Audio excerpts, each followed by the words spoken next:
loi sur la bioéthique. Il va être examiné en commission dès aujourd'hui, débattu à partir du 24 septembre à l'Assemblée nationale.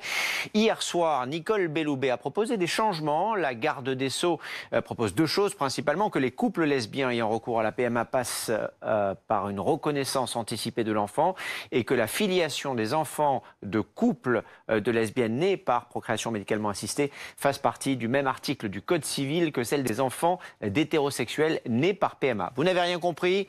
C'est normal. Pour les explications, Sandra Gondouin est avec nous. D'abord, Sandra, un mot sur la bioéthique. Qu'est-ce que c'est?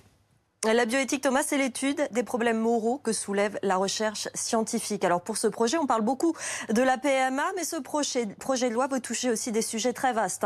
Le don d'organes, par exemple, la génétique, la recherche sur les cellules souches, l'intelligence artificielle appliquée à la santé.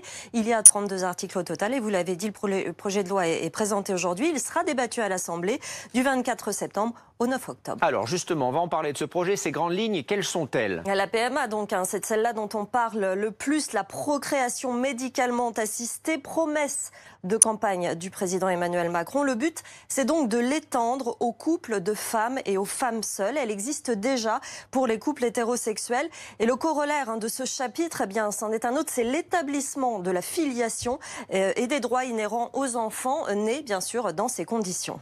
Pourquoi faut-il légiférer là-dessus? Alors il y a 25 ans, les questions éthiques étaient décidées par le comité consultatif national éthique, ça jusqu'en 94, mais il n'y avait pas de législation sur ces sujets. Ce n'est que depuis 1994 que ce sont les députés qui s'y collent. Elle est révisée tous les 5 ans, cette loi bioéthique, premièrement pour aller avec les évolutions de la société et puis aussi pour ne pas accumuler trop de retard par rapport à nos voisins dans ce domaine. La ministre en l'occurrence de la Justice a proposé deux changements hier soir. Est-ce que vous pouvez nous les rappeler? Voilà, une reconnaissance, vous l'avez dit, anticipée de l'enfant pour les couples de lesbiennes. C'est déjà ce qui se passe pour les couples hétérosexuels non mariés. Ça se ferait devant notaire. Et puis, Nicole Belloubet a déclaré que la filiation des enfants de couples de lesbiennes nés par PMA ferait partie du même article de code civil que celle des enfants d'hétérosexuels nés par PMA.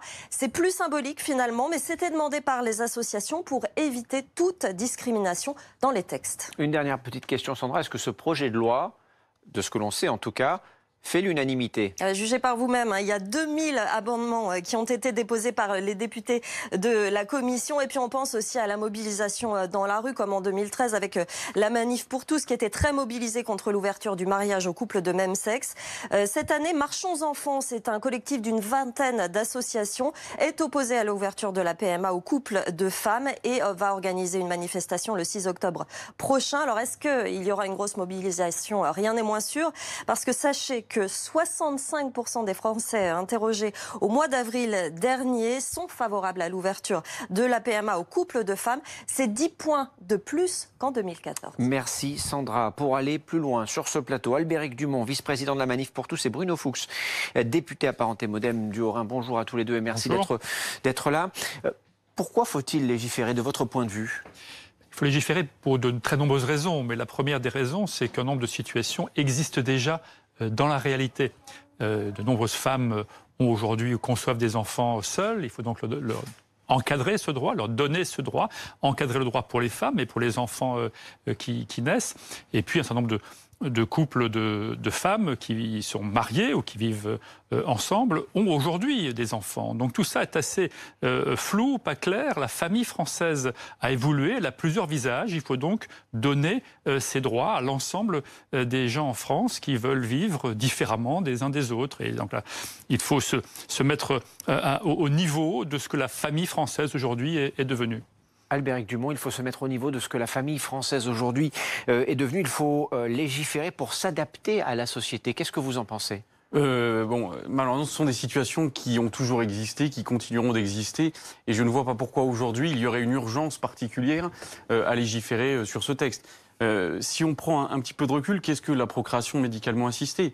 C'est un ensemble de techniques médicales qui est proposé par la médecine pour des couples souffrant d'infertilité.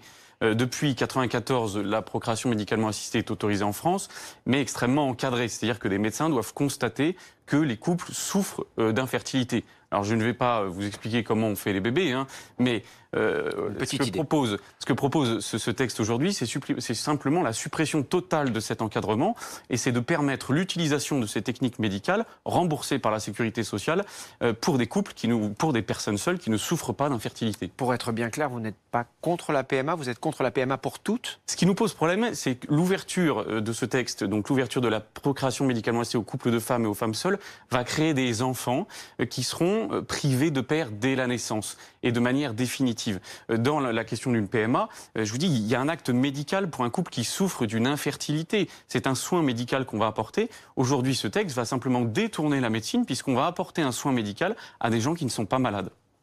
Bruno Fuchs, qu'est-ce que vous répondez à cela? C'est un point de vue. Moi, je respecte ce point de vue. Vous avez vu qu'il y a 65% des Français qui souhaitent la PMA. Donc, il y a un sondage PEVA qui date du mois d'avril dernier. Il y en a 35 qui ne la souhaitent pas. Donc, sur ces questions-là, elles sont extrêmement compliquées. Dans le texte de loi, il y a de très nombreuses avancées ou propositions. Certaines, vous pouvez être d'accord avec, d'autres moins. Le texte n'est pas un bloc comme ça. Moi, je respecte bien sûr le point de vue de ceux qui ne souhaitent pas voter ce texte. Mais bien évidemment, ce point de vue existe, mais la société a changé. Je vais vous poser la question différemment. Pourquoi ne pas laisser la situation en l'état ? Alors, notre problème de législateur, hein, quand vous êtes élu de la République, c'est de voir tout ce qui est possible de faire. Et nous, on regarde ce qui est souhaitable de faire. Voilà. Donc l'idée, c'est pas de transformer tout ce qui est possible en souhaitable. Ce qui est souhaitable de faire aujourd'hui, c'est d'ouvrir ses droits sur des pratiques qui existent déjà. La société française a évolué, elle a changé. Vous avez de nombreuses femmes qui, aujourd'hui, ont des enfants dans des conditions compliquées. Je vais prendre des exemples concrets. Aujourd'hui, vous êtes marié, vous êtes un couple de femmes, vous êtes marié, vous demandez à un de vos amis, vous achetez des gamètes sur Internet qui ne sont absolument pas contrôlées, il n'y a pas de qualité, donc c'est des trafics. Vous avez un enfant, la femme qui vit avec vous n'a aucun droit sur ses enfants. Oui. À partir du moment où on autorise le mariage pour tous, il est évident que le droit à avoir des enfants doit être acquis à toutes, bien évidemment. Évidemment, vous parliez de trafic, il y a effectivement un business autour de la procréation aujourd'hui qui fait que c'est pas parce qu'un trafic existe qu'il faut forcément légiférer pour le restreindre. Sinon, on pourrait avoir, vous me pardonnerez la comparaison, mais avoir le même débat avec le cannabis en disant ça existe, la société évolue, de plus en plus de consommateurs de cannabis sont en France et donc il faut légiférer. Non, je pense que ce concept-là n'est pas forcément le bon, mais il y a des questions qui se posent, des questions notamment de marchandisation, puisque vous savez qu'en France, le don de gamètes est gratuit, qu'il y a aujourd'hui une pénurie de dons, il y a à peine 300 donneurs pour toute la France, et donc la France va être contrainte, comme ces pays comme la Belgique ou le Royaume-Uni, d'aller acheter des gamètes à l'étranger, notamment au Danemark, où là, il y a un véritable commerce, puisque le don, qui n'est plus un don, qui est une vente, est rémunéré, et donc, en fait, on va, par ce texte, commercialiser le corps humain. Cette question, parce que c'est une vraie question. C'est l'une des questions qui se pose. Effectivement, est-ce que l'ouverture de la PMA pour toutes peut créer, pour dire les choses, une pénurie de sperme ? Non, ça peut. Je pense pas. Non, globalement non. Je vais répondre plus franchement. Je cherchais une réponse plus argumentée, mais non, je ne pense pas, parce que aujourd'hui, vous avez 150 000 PMA par an et l'ouverture aux femmes seules et aux femmes vivant en couple ou avec une autre femme va créer une demande de 2 000 à 3 000 en plus par an. Donc on voit que c'est assez faible et donc ça ne change pas le modèle de société française. Ça ouvre juste pour une partie de la population qui vit différemment les mêmes droits. Donc non, je ne le pense pas. Mais quand je vous parlais de choses souhaitables par rapport au possible, ce qui est souhaitable aujourd'hui, en tout cas pas souhaitable, c'est bien sûr tout ce qui est à la marchandisation, soit de gamètes, soit du corps. Donc bien évidemment, cet élément du texte n'est pas voté, il va être débattu. Et moi, je suis contre l'achat de gamètes à l'étranger, comme je suis contre la marchandisation d'une partie du corps en France. Et cette question, nous aurons l'occasion d'y revenir, bien sûr, tout au long de la journée, mais aussi dans les jours et dans les semaines qui viennent, bien sûr, sur BFM TV et dans le live BFM. Merci à tous les deux d'être venus débattre de cela ce matin sur ce plateau.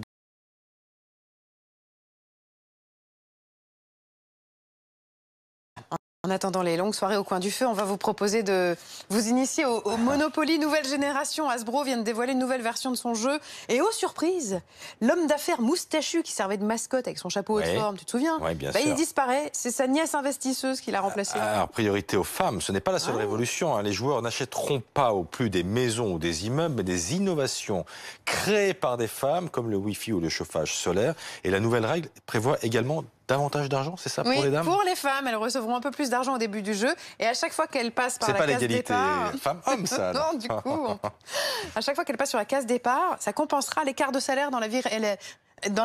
Mais en revanche, la case prison existe toujours aussi bien pour les femmes que pour les hommes. Ce sera en vente en France à partir de la mi-septembre. BFM.